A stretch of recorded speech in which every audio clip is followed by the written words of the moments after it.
Hello, assalamu alaikum everybody. Hope you're all safe, sound, and healthy. And this is another episode of Ramadan. Hope everybody's had a good one because it's almost over now. It's the last 10 days, which are the most important days, come to think of it. These are the days when you have to sort of try to concentrate as much as you can and focus as much as you can on meditation and prayers and recitations and seclusion, cutting yourself off from the world and trying to create a sort of a retreat, you can say, a meditational retreat. So, for everyone who's preparing to sit for itikaf, I wish you all the best. May you have the best of it all, and may it be blessed for you. May your prayers get listened to, and those in Palestine and Kashmir who it seems that it only gets worse during Ramadan, because it's weird how the Indians and the uh, so called Israeli authorities seem to think that this is a month where we're not supposed to swear, we're not supposed to fight back, we're not supposed to do anything literally. So this is the best month for them to crush the Muslims, where they're actually wrong, because even in Ramadan you are allowed to fight back, especially when you're in a war. And if you are faced against oppressors and oppression and invaders and invasion, then Ramadan is not a month where you just forget everything and pretend nothing's happening. You still fight back. So I really, really applaud your courage. And at the moment, the whole world is going through a crisis as it is. At least, even in our country, we've got fifth columnists. America is trying its level best with Britain to somehow or the other just eliminate Pakistan. So uh, they have enough traitors and sellouts here, who are glad to destroy their own country for money.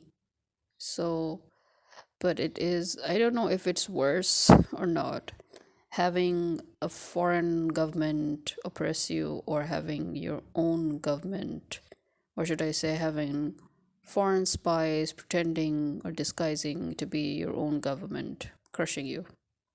Don't know which is worse. So, anyway, we were actually supposed to talk about halal. I mean, there is this thing where now more and more awareness, obviously, of halal is there, but every time I do listen to people explain what halal is, I've noticed that there are a few little but to me very key points that people forget, because halal is not just no pork. I mean, I know people usually started with that, but that's because I guess pork, as I've discussed in one of my other podcast episodes, is widely and largely used in non Muslim countries. And we have to be very careful in Muslim countries, because when we import items, especially food items from abroad, and if they're not, for example, made in the Middle East or made in Malaysia, and if they're imported directly from Europe or America or Thailand or any other such countries, then we really, really seem to not realize that there are some products which we never would have thought of. For example, skin products or other products. Nobody would in the world would think that you would use, you know, items derived from animals like pork or like pig, or lard or gelatin. And so things go wrong, basically. So, yes, I do understand the emphasis on no pork. But it's not just no pork. As the second emphasis that now almost everybody in the world knows is that any other meat that needs to be slaughtered, like beef and mutton. And I mean, how do we slaughter the animals that give us this meat? Is that we have to slaughter them the right way. And it's not, again, just about saying Allahu Akbar. We don't, I mean, not just saying Allahu Akbar. I mean, that's not enough. It's the way we slaughter them. First of all, they should not be slaughtered in front of their other animals. But a lot of people still tend to, especially butchers in the market, when you go to get chickens and stuff, they think that they're not doing it in front of other chickens, but they are, because you've got a stand filled with chickens locked in, and then you have your table near it, and you're slaughtering the chickens. So although they do try to, but yeah, no, to me, I think that's not really enough. You need to make it 100% secluded or away from other animals. That is the halal way. So, number one, they should not be too young, they should not be too old, they should not be diseased, they should not be sick, they should not be. And again, in order to make sure that they are not sick and not diseased, you have to maintain good living conditions. True animal cruelty is when you separate a baby from its mother. In Islam, that is haram. So for any animal or any bird, any insect, any human being, any living creature, it is haram to separate their babies that still are dependent on their mothers from their mothers. So you cannot, for example, there in America and in Europe and stuff, there are certain dishes that they make from veal, and one of the conditions is that the younger it is, the better it is, because it's tender. But that is not allowed in Islam. You cannot just take away a very small tender animal just because its meat is going to be succulent. You cannot do that. You can't kill them. So they shouldn't be too young. They shouldn't be, preferably, they shouldn't be female. So again, you shouldn't slaughter female animals. You shouldn't slaughter babies or young ones. They have to reach a certain age where they can be considered old enough to be slaughtered. Then they shouldn't be too old either, because again, that's not good. Meat wise, also, it's not good. And then again, as I said, living conditions matter a lot. What you feed them and how they live, that is all part of the halal conditions. Okay. So if you think that you're just stuffing chickens into, this brutally into these little cages or nets, and you tie them up together, and you think, oh, it doesn't matter. Sorry, it does matter. In Islam, everything matters. Okay. Remember that God is the God that we worship, is that God who will take into account something that we have done that is as small as a grain of sand, or as he says, as small as an atom. So, hello, if God is going to take into account anything that we have said and done that is as small as an atom, do you honestly think that these other things will not matter? Everything matters. Okay. So the way you breed the animals matter, the way you keep them matters, the way you feed them matters. Okay, what you feed them matters, because there is also another thing you need to understand.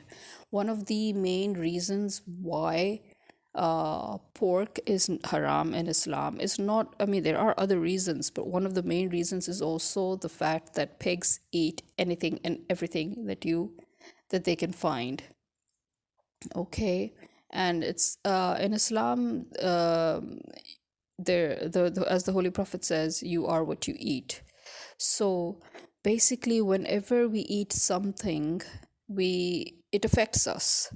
So the nature of the animals that we eat affect us as well. And this is why we are allowed to eat cows and goats and sheep and chicken and all, because of their humility. It is mentioned. It is clearly mentioned that their humble nature is what will keep us humble, because they're essentially herbivores, right? So when you're a herbivorous animal, that means that you eat plant-based food. You have a plant-based diet. And if you suddenly start feeding these herbivores food that is actually okay for carnivores, that's where you go wrong. So, for example, this for years, people have been feeding chickens stuff like other dead chickens and blood and intestines and God knows what, and they all mix it together and grind it together, and they're like, oh, look at the chickens, they're eating it. It's fine. It's wrong. It's haram. So that is where your process begins to go wrong. And so the chickens that you slaughter, it doesn't matter how many times you say Allahu Akbar, that chicken is no longer halal because of what you fed it.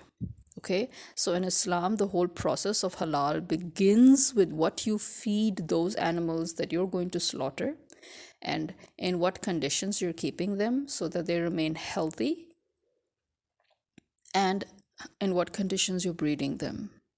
Okay, these things matter in Islam.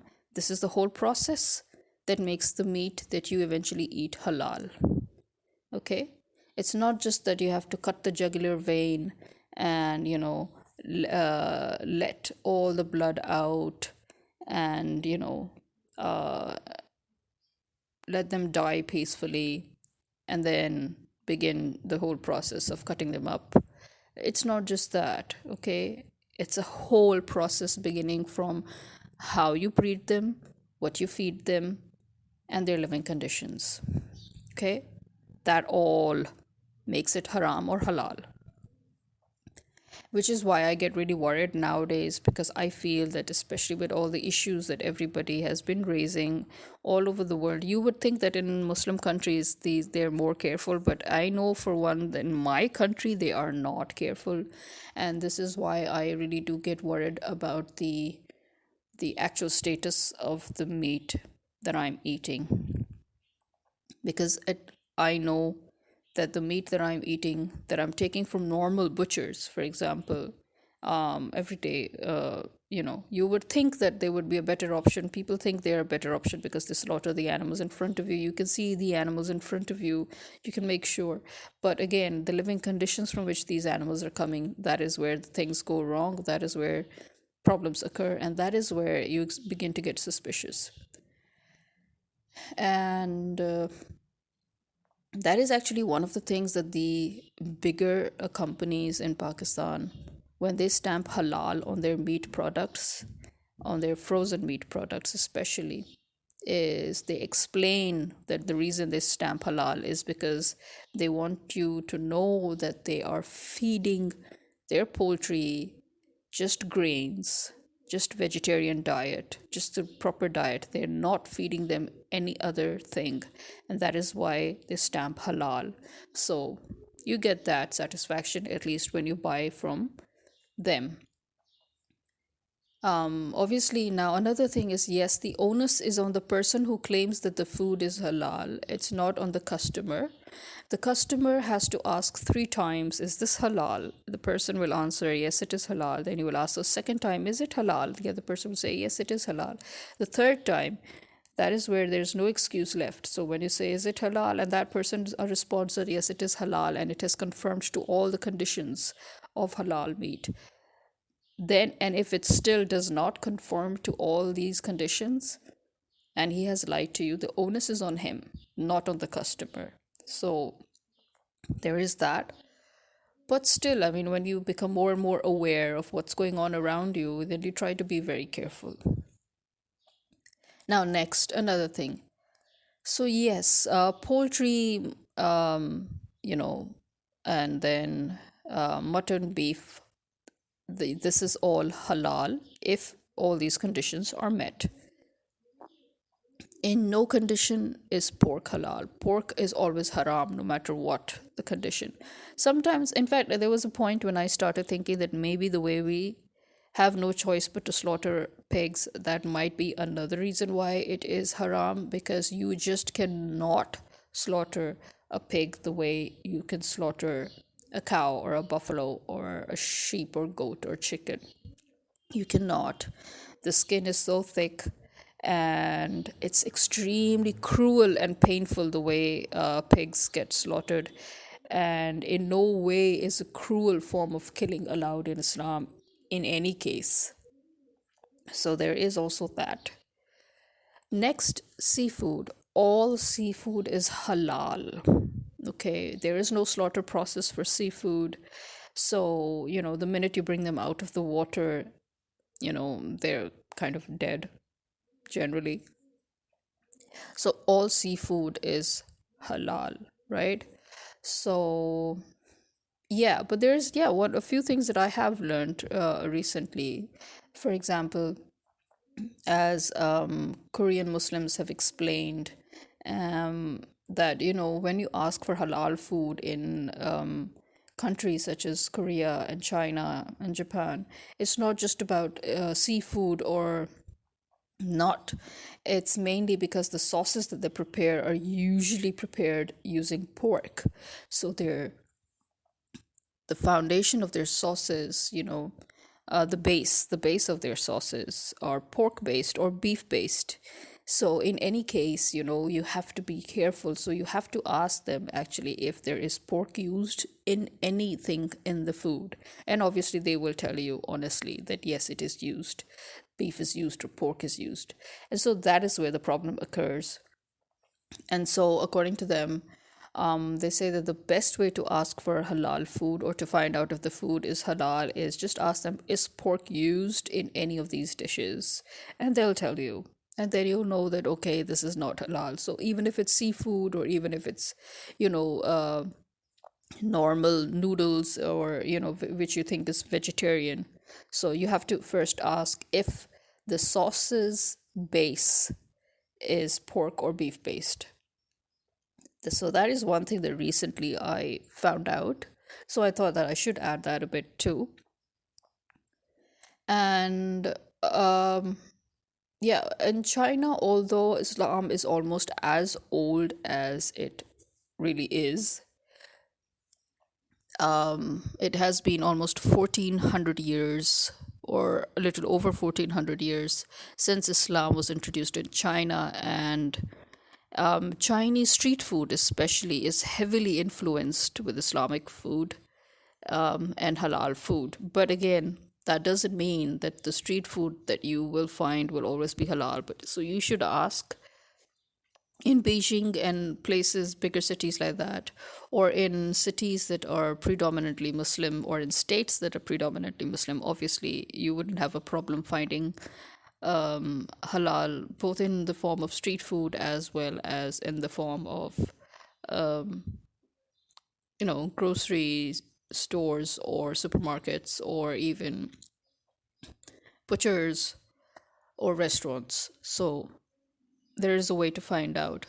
Actually, you will find more halal options in China if you know where to look, as opposed to in Korea, where it's almost zero, except in maybe Seoul, and where in Japan also it's very, very minimal. So compared to Korea and Japan and China, you actually have a lot of options. So there is that. Now, coming back to seafood, yeah. So and now vegetarian. So vegan, vegetarian, it's all halal. And as you know, that's why when we look for makeup products, also thankfully, halal makeup has become very, very popular. Halal nail polishes and makeup, because at least now you're free. You're mentally free. You can now wear, because first of all, animal cruelty in Islam is not allowed in any form. Using animals in makeup just doesn't make any sense to me, and I've never actually used makeup. Luckily, very fortunately, I've never been interested in makeup, so I've hardly ever used it. But the fact that animals like whales and dolphins and stuff have been used in makeup products is very sad. So I would always rather go for halal makeup if ever I have to use it. So, nail polishes or makeup and stuff, yes, halal is best because, first of all, no animal is used. So, it's purely vegetarian or vegan. So, plant based, mainly water based. So, no alcohol is used, no gelatin is used. You're fine. So that is why actually the halal makeup industry has a huge industry, and in fact, I'm surprised that it took them so long to begin. Although I guess one could argue um, it hasn't been such a new venture, but in a way, it is. It is a new venture where the public or general consumers are concerned.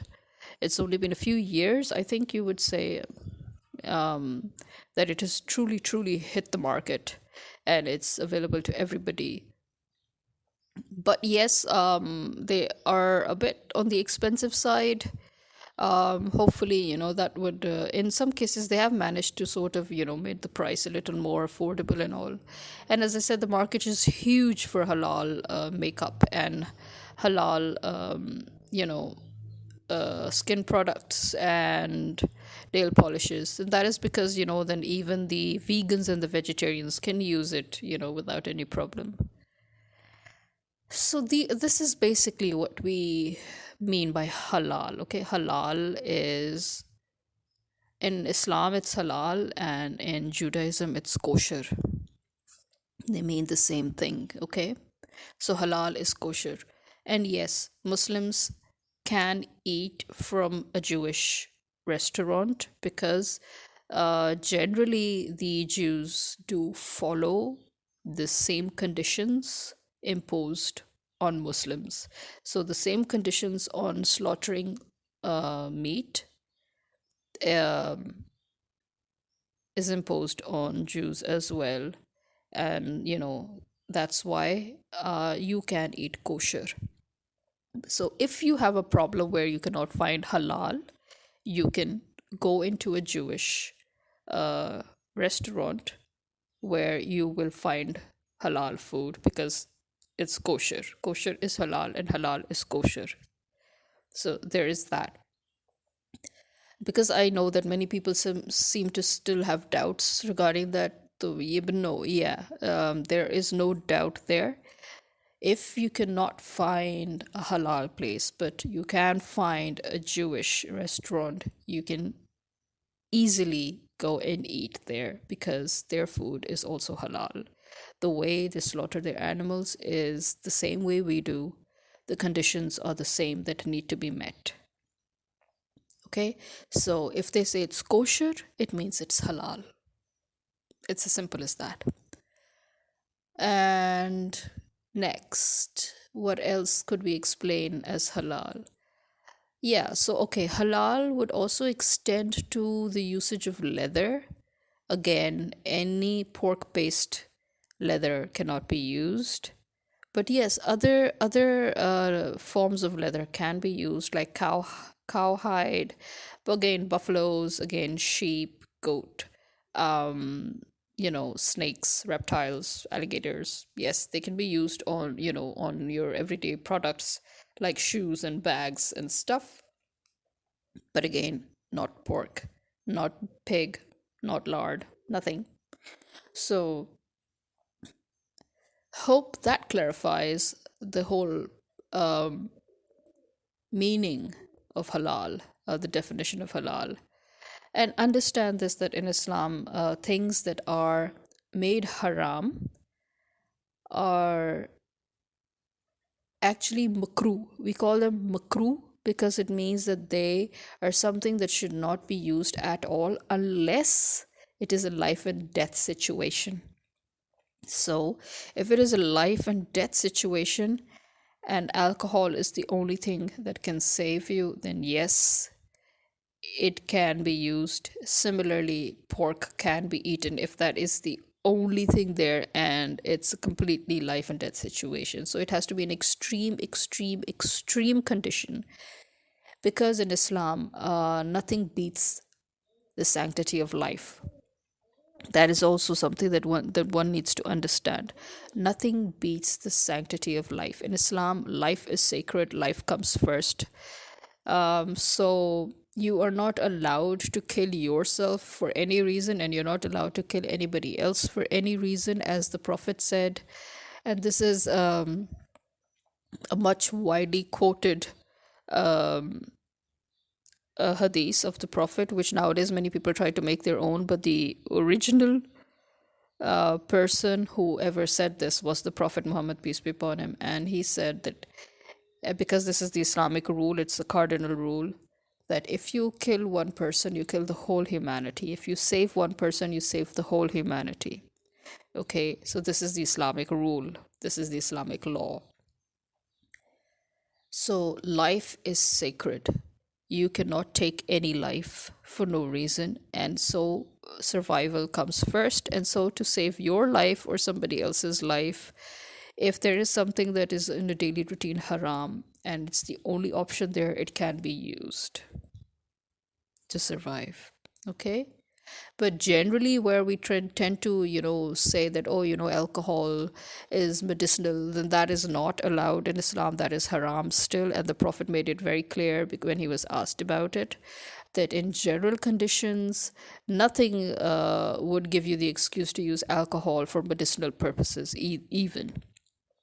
Again, it is only used in dire conditions where conditions of life and death are met. So where you have a fatal illness, or for example, it's in surgery, or it's something of the sort. But in your daily life, no, there's no excuse. It's too cold. Oh, I need some alcohol. It's sorry, it doesn't work that way. Or let me put some alcohol in my. It's okay to have alcohol in my mouthwash. Yeah, no, it's not okay. Mouthwash is not a medicine. Please get over that already. I am quite sick and tired of debating that.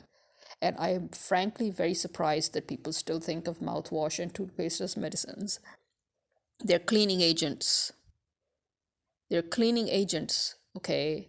So they're not medicines. And in a Muslim country, when you have locally produced mouthwash that has alcohol, then you should be ashamed of yourself. That's all I have to say.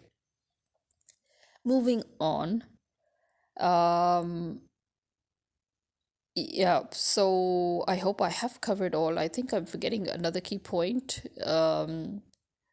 But yeah, no, I think I've generally covered it all. So this is all what halal pertains to. Okay, so this is the basically what halal is. So halal is something that in normal conditions, and I mean, it is something that is always acceptable, regardless of the condition.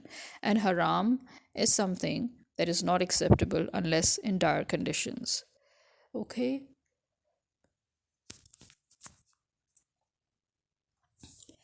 And we need to understand that if in Islam something is declared haram or makruh, it's because it is actually not good for you in the long run. So anything that harms you more than it benefits you comes into the makruh or the haram part.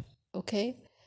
Um, for example, drugs are haram, alcohol is haram. So, why is it haram? Because it actually induces stupor, right? So, it gets you out of your senses. You can be very vulnerable. Other people around you can be very vulnerable. And then you're hurting your own body and your mind. So, there is actually no real benefits of alcohol or drugs, but there are a lot of harmful conditions. So, it's very simple in Islam. Anything that harms you more than it benefits you is haram. Okay, you can argue all that you want to, but at the end of the day, you know that you're wrong, no matter how you try to play it out. Alcohol has been proved to be more harmful to the body than was ever believed.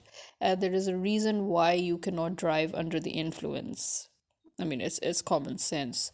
So if you cannot even drive under the influence, then where is that excuse for putting your body and your mind through such a state or such a condition?